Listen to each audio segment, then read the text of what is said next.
સ્થાનમાં તો કેટલા પ્રાચીન ગ્રંથો અને સ્થાપત્યો છે. હા, અને જો ને આ ગ્રંથમાંથી પ્રકાશ નીકળી રહ્યો છે. હા હા, અને જોજો આ સ્થાપત્યોમાંથી કેવી સુવાસ પ્રસરી રહી છે. હા, પણ આ પ્રકાશ શાનો હશે? શું એ આપણને આપણા પ્રશ્નોનો જવાબ આપી શકશે? એકવાર નજીકથી ગ્રંથને અને તેમાંથી નીકળતા પ્રકાશને જોઈએ. કદાચ આ ગ્રંથમાં આપણા પ્રશ્નનો જવાબ મળી જાય. હા હા, ચાલ ચાલ.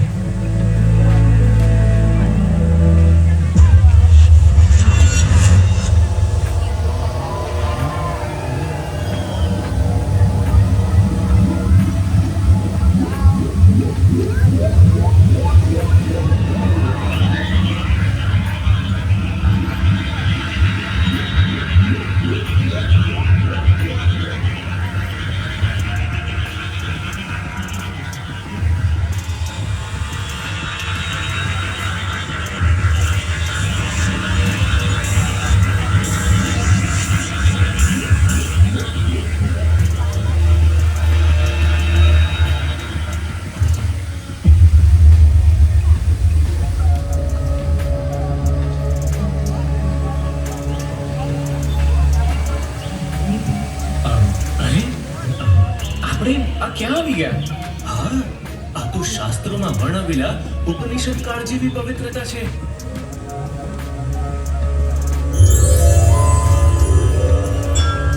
પ્રણામ ઋષિવર.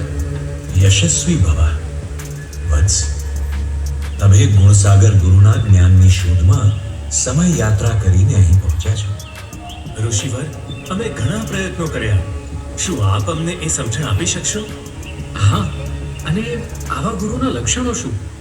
અમારે એમને કેવી રીતે ઓળખવા? એવા ગુણાતીત સંત જેઓના જીવનમાં વેદ વ્યાસજીએ શ્રીમદ ભાગવતમાં વર્ણવેલા સત્યમ, શૌચમ, દયા વગેરે જેવા 39 સનાતન લક્ષણો સદ્ગુણો સ્વતઃ સિદ્ધ હોય અને જેમની પાસેથી સમગ્ર વિશ્વ માનવ કલ્યાણનો માર્ગ પામી શકે. એક શાંત, નિર્મળ, કરુણામય અને અખંડ પ્રભુમય સંત પ્રતિભા એવા મહંત સ્વામી મહારાજનું ગુર ચિંતન કરતા જણાય છે કે વેદ વ્યાસજીએ શ્રીમદ ભાગવતમાં વર્ણવેલા અનન્ય, અલૌકિક, અદ્ભુત એવા 39 કલ્યાણકારી સનાતન સદ્ગુણો તેઓના જીવનમાં પૂર્ણપણે મગમગે છે. લોકોત્તર મહાપુરુષોને શબ્દોથી માપી શકાતા નથી. એના માટે તો અધ્યાત્મની સાગર સમી ઊંડાઈ અને આચરણની મેરુ સમી ઊંચાઈ હોવી જરૂરી છે. ઋષિવર, પરમ આદરથી આપને જણાવીએ છીએ કે પ્રગટ બ્રહ્મ સ્વરૂપ મહંત સ્વામી મહારાજ પરબ્રહ્મ ભગવાન શ્રી સ્વામિનારાયણની દિવ્ય ગુણાતીત પરંપરાના છઠ્ઠા બ્રહ્મ સ્વરૂપ ગુરુ અને પરમ પૂજ્ય પ્રમુખ સ્વામી મહારાજના આધ્યાત્મિક અનુગામી છે.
વિશ્વવ્યાપી, સામાજિક અને આધ્યાત્મિક અધિષ્ઠાન સ્વરૂપ BAPS સ્વામિનારાયણ સંસ્થાના મુખ્ય અધ્યક્ષ તરીકે મહંત સ્વામી મહારાજ લાખો ભક્તો અને ભાવિકોના પરમ પ્રિય ગુરુ, આધ્યાત્મિક માર્ગદર્શક અને જીવન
આપની વાતોથી હવે મને પણ પ્રતીતિ થાય છે, પરંતુ આ સર્વે સદગુણોની ચર્ચામાં અનહન કૃતિ એટલે કે અહંકારથી રહિતતાની વાત કરવી જ રહી. પરમાત્માના સકલ સદગુણોનો સરવાળો આ એક સદગુણમાં સમાય છે. કદાચ એટલે જ સકલ સદગુણોમાં મહર્ષિ વેદવ્યાસજીએ એનો ક્રમ સર્વથી છેલ્લે મૂક્યો હશે. ઋષિવર, આપને જણાવતા અત્યંત આનંદ અનુભવીએ છીએ કે મહાન સ્વામી મહારાજ એક અર્વાચીન સંત મહર્ષિ તરીકે તેમણે ઉપનિષદકાલીન ભારતીય આધ્યાત્મિક ચિંતનને જગતના લાખો લોકોના જીવનમાં સાકાર કર્યું છે. સનાતન ભારતીય પરંપરામાં એક સાચા પરિવ્રાજક તરીકે લોકોને સાચો રાહ ચીંધવા એમણે આજ પર્યંત હજારો ગામડાઓ અને નગરોમાં પરિભ્રમણ કર્યું છે. એક સંસ્કૃતિ પુરુષ તરીકે એમણે જગતભરમાં મહામંદિરો અને અક્ષરધામ રચીને સંસ્કૃતિનો પ્રચંડ શંખધ્વનિ કર્યો છે અને જગતભરમાં સંસ્કૃતિનું અભૂતપૂર્વ ગૌરવ કર્યું છે. 7 દાયકા કરતાંય વધુ વર્ષોના એમના નિષ્કલંક સંન્યસ્ત જીવનની યાત્રા પર નજર કરીએ છીએ ત્યારે મનમાં સવાલ થાય છે કે તેઓના દિવ્ય વ્યક્તિત્વના અસંખ્ય પરિમાણોમાં સૌથી વધુ પ્રભાવક પરિમાણ કયું? ઘણું બધું છે, પણ સૌથી વધુ આકર્ષક છે એમનું અહમ શૂન્ય ભક્ત હૃદયી વ્યક્તિત્વ. નમ્ર, સરળ, સહજ અને પારદર્શક. અહો આશ્ચર્યમ, અહો આશ્ચર્યમ.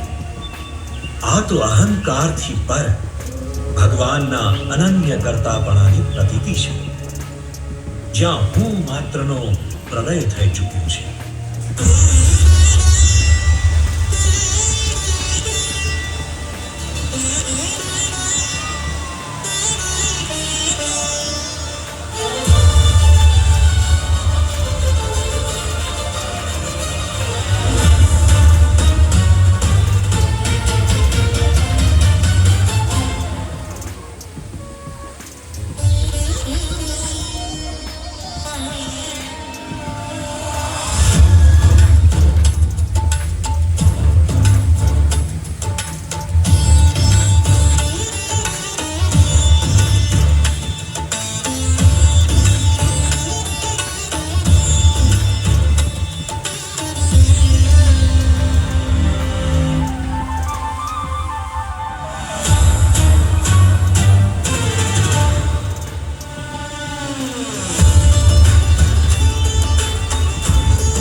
આજ આણંદ શહેરના પૂર્વાશ્રમના વતની તરીકે આણંદ શહેરને કર્મભૂમિ બનાવી અજોડ ગૌરવ અપાવનાર મહાન સ્વામી મહારાજ 91 વર્ષની જૈફ વયે પણ દિવસ રાત સેવાજ્ઞ તથા વિવિધ પ્રવૃત્તિમાં પરિશ્રમી રહે છે. અવિરત વિચરણથી, પ્રત્યક્ષ જનસંપર્કથી, પત્રોથી, પ્રેરણા પિયુષથી અને ચર્ચા વિમર્શ દ્વારા પ્રગટ બ્રહ્મ સ્વરૂપ મહંત સ્વામીજી મહારાજ સાચા અર્થમાં વિશ્વભરના લાખો હૃદયોમાં સિંહાસનસ્થ ગુરુ છે, જેમના દર્શન માત્રથી સર્વેને પરમ શાંતિ, નિરંતર આનંદ અને અવિરત પ્રેરણાનો અનુભવ થઈ રહ્યો છે.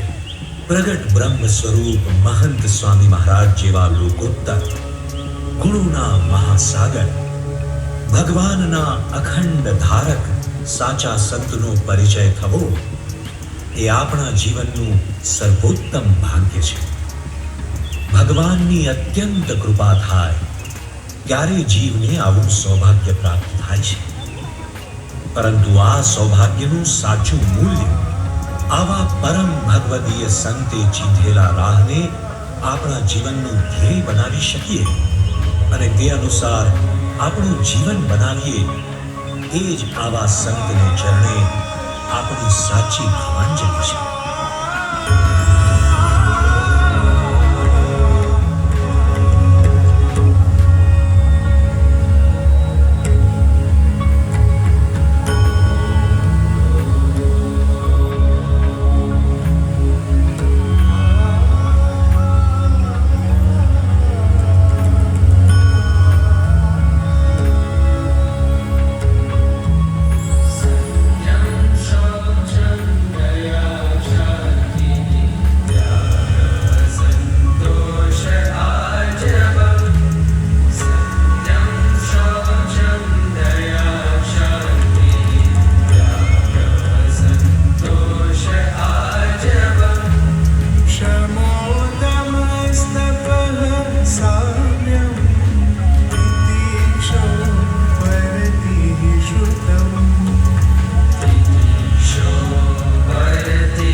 ખૂબ ખૂબ